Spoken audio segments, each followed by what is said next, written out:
The rulebook of old has been torn up and thrown into the wind. Federations, championships and race organisers across the world have now made it legal to race 250 two-strokes against 250 four-strokes in the MX2 class. In fact, this season, the EMX 250 Championship, which is one of the most competitive 250 race series in the world, was won by Nicholas Lapucci, who, you guessed it, was riding a 250 two-stroke.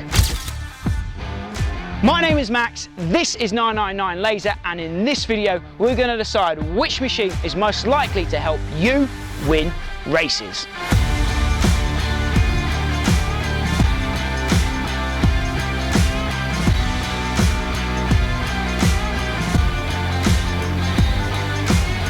So we're at the test track today to try and work out which is the ultimate MX2 weapon in a good old-fashioned two-stroke versus four-stroke battle royale. And our good friends at Husqvarna UK have hooked us up with two new freshies, some 2022 models there, the FC250 and the TC250. So I'm going to be hitting the track in just a moment's time to test the bikes back to back. I've got a set of criteria that I'm going to be testing them against and comparing. And of course, the final decider at the end of the video will be a hot lap showdown. So make sure you stay tuned until the end of the video to see which bike wins. Let's go.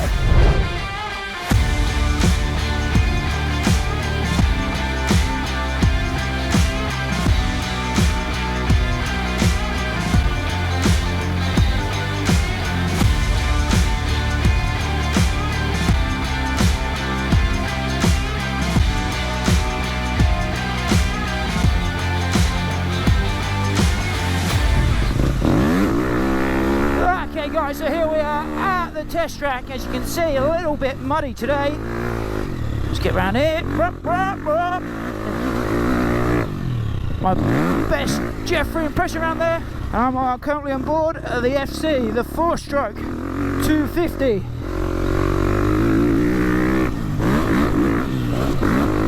Now it's been a minute since I've been on a four-stroke actually. So I just spent the morning getting used to riding this old girl again, or this brand new girl I should say. But so far so good, I'm really enjoying it. Now this isn't going to be really a review of this bike, specifically the Husqvarna versus the Husqvarna, more the kind of platforms, 250 two-stroke versus 250 four-stroke. So I'll be speaking in terms of generic terms really, but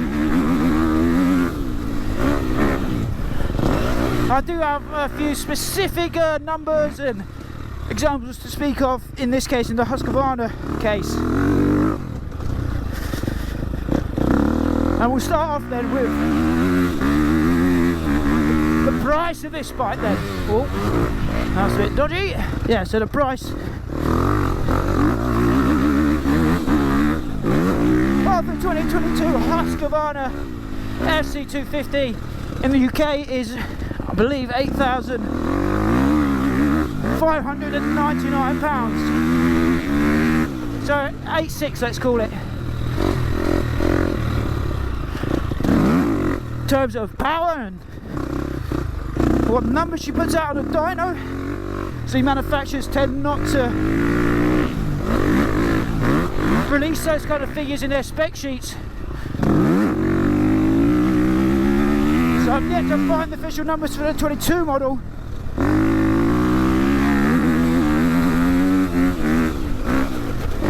But the guys over, I think it was Dirt Magazine or Dirt Rider Magazine, over in the States, clocked the 21 FC250 at about, oh, there's a pigeon or pheasant or something. The 21 FC250 at about 40 horsepower, 40.3 I think they clocked the old model at. So ballpark figure for a 250, four-stroke, about 40 horsepower then I'd say. Husqvarna, known really as one of the most powerful, well-performing bikes in the class in terms of weight. Again, Husqvarna didn't list the weight of this on their website.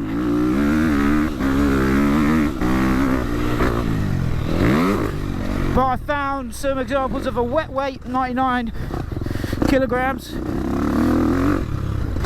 So not stupendously heavy, certainly heavier than the 125s and the Two Strokes I'm used to ride in.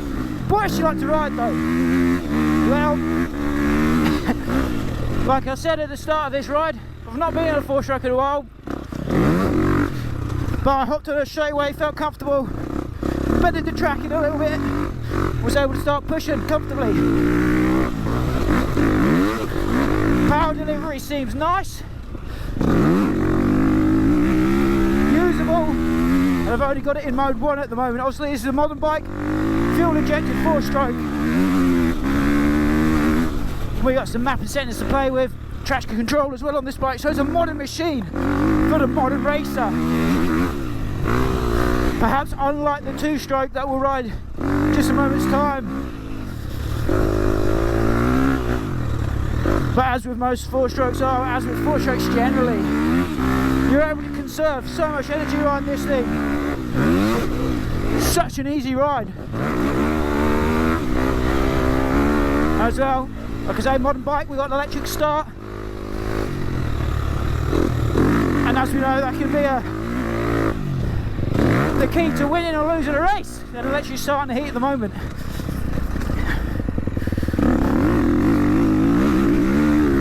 Right. So yeah, there we are, having a little bit of fun. Right. On the 250, a 4-banger. It's those corners there where the power delivery really comes into its own. You can see that it's a slick track at the moment, and it just puts the power to the ground. Oh, so nice. So that's the 250 4-banger. I'm going to hop on board the tool smoker, get my head in that, and I'll catch back up with you guys on board the 252. Two-stroke time. Let's get on the big girl, 252. Should be easier to start than a 700. He says. Yeah. So this is already a minus point.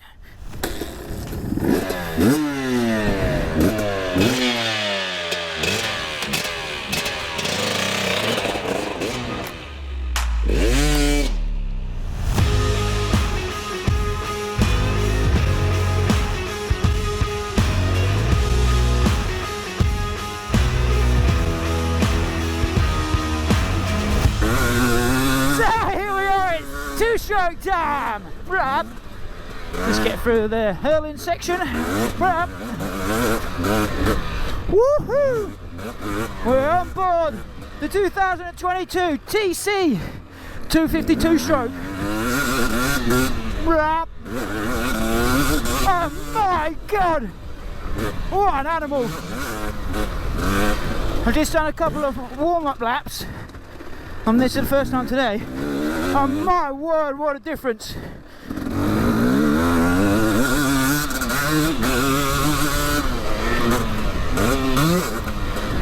You wouldn't think that two bikes from the same manufacturer, same capacities, same CC, would feel so monumentally different.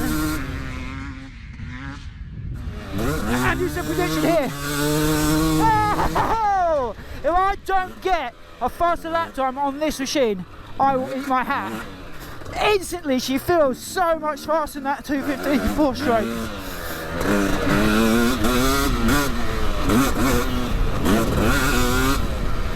Which is, of course, expected. 250 2-strokes do put out higher figures, higher numbers on the dyno. Like I said in the 250 4-stroke ride, manufacturers don't really put out their dyno numbers, but I've managed to find some figures.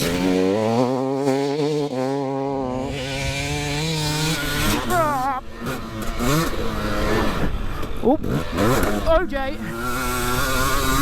Yeah, I've managed to find some figures. 250 4-stroke, called the Dirt Rider magazine, puts out a little over 40 horsepower. This thing in 2020, the 2020 model, trying to spit my words out, reportedly put out 42 horsepower, so faster than the 250 4-stroke, more powerful on the dyno. But yeah, instantly on track I could feel this thing was faster, pulling down the straights more, front wheels popping up more, pulling my arms out of the sockets way more, and going on from that, pulling the arms out of my sockets, the arm pump was almost immediate. First lap arm pump on this thing. I've gone to work for it now.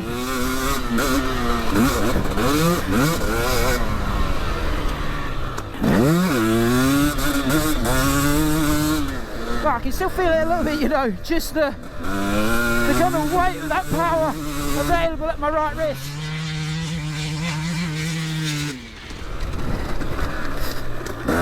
It is bumping up the forearms a little bit, which is something I absolutely did not experience on the 4-stroke.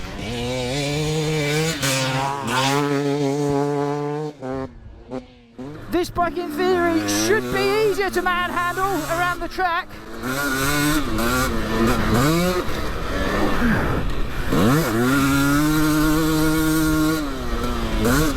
From the figures that I've been able to find online, this bike is slightly lighter than the 4-stroke. If my numbers are correct, about 3 kg lighter.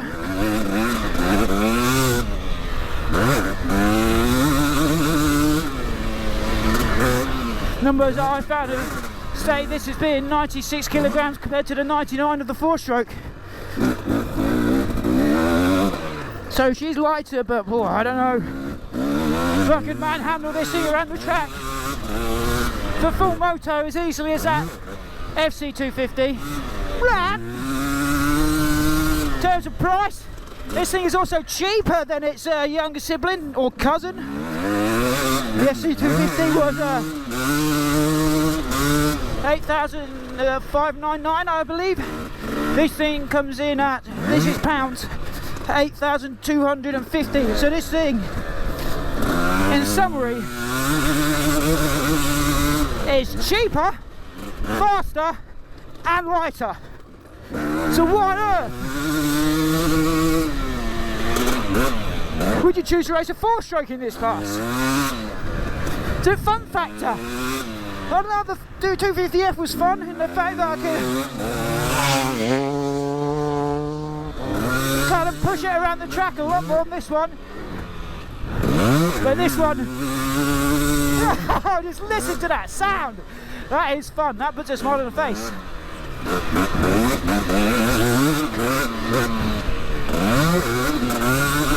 I said it's faster. It's faster on the dyno, but is it faster in practice? Well, oh my god! I launched that one. Is it faster in practice? We're about to find out in a minute.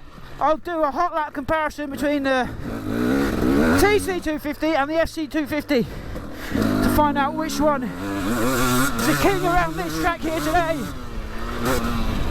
And that'll be the conclusion to the video. In a conclusion to this little ride on the TC250 2E right now, all I say is this thing is a weapon, an absolute weapon. It's a weapon that I could do some damage to myself with, self-inflicted. So, whoa, I'm out of breath as well.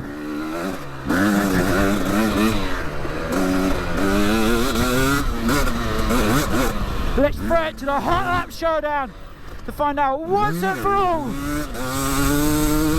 which bike you should choose if you want to win races in the MX2 class. Woo-hoo-hoo! Oh. Okay, so I'm just about to watch the lap times back for the first time. I don't know the results yet. I had the GoPro on, so we're taking lap times from the GoPro so we can get a precise result. I rode the bikes to the same level of effort, like 95%. I didn't push 100%. It was the end of the day. I didn't want to get dangerous or sketchy or anything. So I rode the bikes to the kind of same effort level when I tried to use the same sort of lines as well. each lap. I did 3 fast laps on each bike, and we've gone and picked the fastest lap on each bike to compare. Like I said, I haven't seen the results yet, so I'm going to watch it through for the first time with you guys. So let's do it. So the sun was out a little bit more in the 252 stroke lap. I did get my eyes in some of the corners, but nothing too major. Well, it's tight at the moment, I'd say. The Two Smokers got a slight advantage, defo an advantage at the moment. Yeah, you can see already the lead on the 252 stroke. Let's see if I can keep it throughout the rest of the lap. It was much harder to hold on to that big 250 Smoker, I can tell you that. A lot easier to make mistakes. See, I think the 250 4-strokes closed up in those 2 corners there. So interesting. The Smoker's still got a slight lead though, as you see into that tabletop. It's these tighter corners where the 4-stroke puts the power to the ground nicer. Still a slight edge on the 252 stroke, I think. Oh, it's going to be tight. It's going to be tight. Half a lap to go.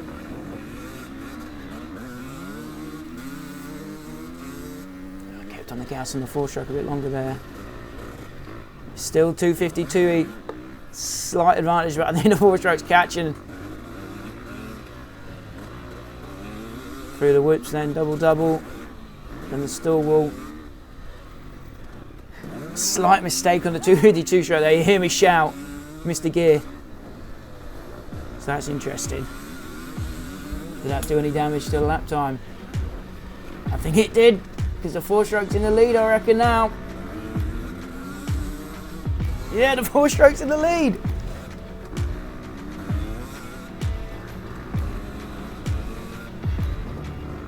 Look at this, the 4-stroke's going to take the cake.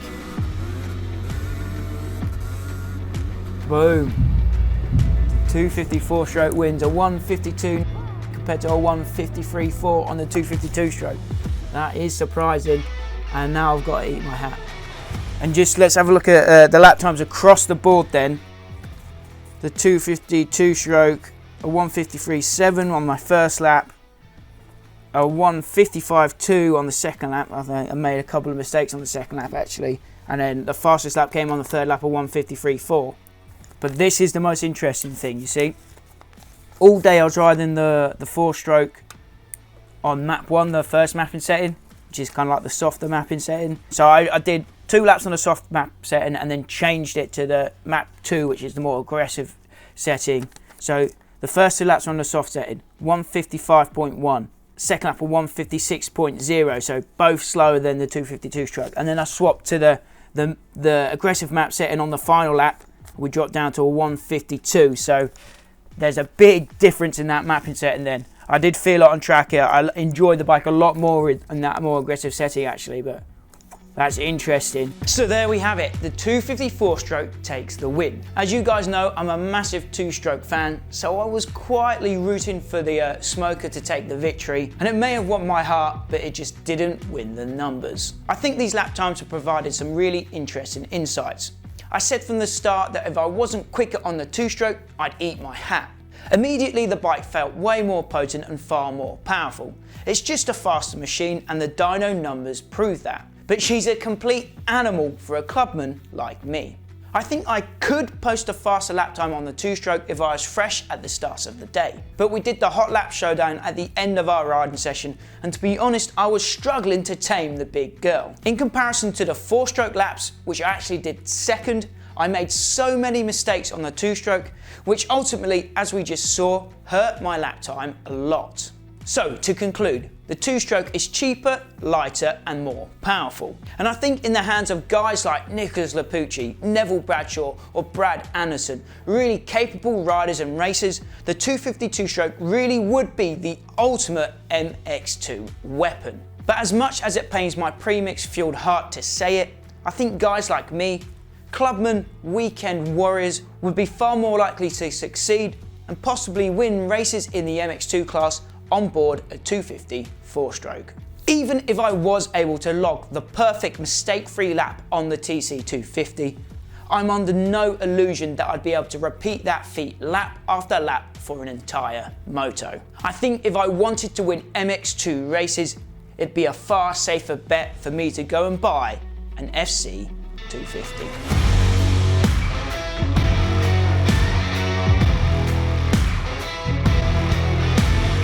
So there we have it, guys. What a twist end to the video. Which bike would you rather have? Let me know in the comments down below. We're making a big push for 200,000 subscribers, so if you enjoyed this video, be sure to share it with your friends, drop it a like and subscribe to the channel if you haven't already. As always, guys, my name's Max, this has been 999 Laser, and until the next video, I'll see you at the track.